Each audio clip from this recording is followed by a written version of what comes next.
நம்மள ஒரு ஊழியத்துல பிளேஸ் பண்ணாருன்னு வச்சுக்கலேன், முழு சுதந்திரத்தை நம்ம கொடுத்துறாரு. ஆதாமை படைச்சிட்டு இவ்வளவுதான் இல்லப்பா உனக்கு அப்படின்னு சொல்லலைங்க.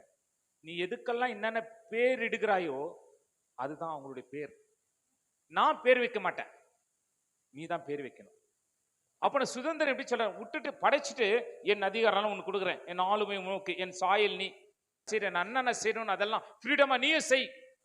ஆதாம் அவைகளுக்கு என்னென்ன பேர் வச்சானோ அந்த பேர் தான் அவைகளுக்குரியது. நான் சொல்றேன், இன்னைக்கு நீ வாய் திறந்து யார பார்த்து என்னென்ன சொல்றியோ அதுதான் அவர்கள். எந்த தேசத்துக்கு போனாலும் உன்னை வாழ வைக்கிறவர் அவர்தான். அது நல்ல தெளிவா நான் புரிஞ்சுக்கிறேன் என் வாழ்க்கையில. ஏன்னா பல இடத்துல டிராவல் பண்ணி போய் கூட பார்த்துட்டேன் நான். இங்க சந்திக்கிறார் தேவன், எங்க போனாலும் சந்திக்கிறார் தேவன். அவர் நடத்துற இடத்துல நம்ம போனா ஒன்றும் பிரச்சனையே கிடையாது.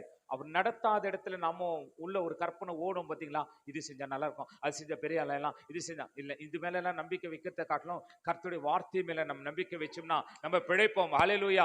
வார்த்தை நம்பி நாம் பிழைக்கிற ஒரு ஜனம். என் வாழ்க்கையில தேவன் கசப்பை கொடுத்தாரு. யாரு கொடுத்தது? தேவனா கொடுத்தாரு. ரொம்ப பிரச்சனைகள் யாரால உருவாகுது தெரியுமா? என்னாலதான் எனக்கு பிரச்சனை உருவாகுது, உங்களால தான் உங்களுக்கு பிரச்சனை உருவாகுது. எல்லாருக்கும் அவங்களே பிரச்சனைங்க. தேவன் செய்யலைங்க, நல்லா புரிஞ்சுங்க. தேவன் தடுக்கவும் இல்லை, அதான் ஒரு விஷயம். தேவன் நம்முடைய சுதந்திரத்தின் மேல அவ்வளோ நம்பிக்கை வச்சுக்காரு.